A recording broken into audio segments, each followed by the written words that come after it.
Welcome back sa ating mga balitang basketball. Ayon mismo kay Brian Windhorst ng ESPN mga idol, ang Los Angeles Lakers ay hindi na gagawa ng malaking trade sa trade deadline. Ayon pa mismo kay Brian Windhorst mga idol, ang malaking rason daw kung bakit hindi na magiging involved itong Lakers sa trade ay dahil kanilang gagamitin na lamang ang kanilang mga future first round picks sa kapakanan ng kanilang future, ng kanilang kupunan. So inaasahan ng mga idol na wala nang gagawing pagbabago ang Los Angeles Lakers sa kanilang kupunan. Malaki naman ang paniniwala ni Rob Pelinka at ng front office ng Los Angeles Lakers na okay na itong kanilang team para mag-compete papuntang NBA playoff.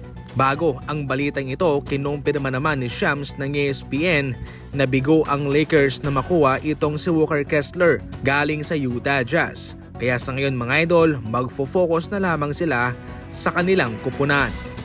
Marami ang nagulat sa sinabi ni Stephen Curry pagkatapos ng kanilang pagkatalo versus Los Angeles Lakers. Ayon pa mismo kay Stephen Curry mga idol, I just gotta play better. Kanyang sinisisi ang kanyang sarili. Yung iba ay sinisisi si Coach Steve Kerr at ang Golden State Warriors dahil hanggang sa ngayon ay bigo pa rin naman silang mabigyan ng tulong itong sa Stephen Curry. Sa ngayon nga wala siyang katulong na superstar sa Golden State Warriors. Pero gayon pa man, nagulat nga ho ang marami na sinisisi mismo ni Stephen Curry ang kanyang sarili. Ayon pa mismo kay Stephen Curry, sa anumang laban daw na ganun ang kanyang performance, sila'y nahihirapan talagang manalo. At the end of the day, you got to make adjustment, find space and knock down the shots that you're supposed to do. And I didn't do that. Hindi raw nakapasok yung kanyang mga tres mga idol na binitawan. Kaya mayroon din siyang malaking pagkakamali at yun ho ang naging dahilan kung bakit sila'y natalo. Mismong si Jusuf Nurkic na ang nagsalita na hindi sila nag-uusap ni Coach Mike Budenholzer sa loob na ng 2 buwan. Ayon pa kay Nurkic, wala rin naman silang relasyon bilang isang coach at bilang isang manlalaro. Kung baga wala talaga silang komunikasyon mga idol. Ginagawa lang daw ni Jusuf Nurkic ang kanyang trabaho bilang isang professional despite na hindi naman daw maganda yung kanilang komunikasyon.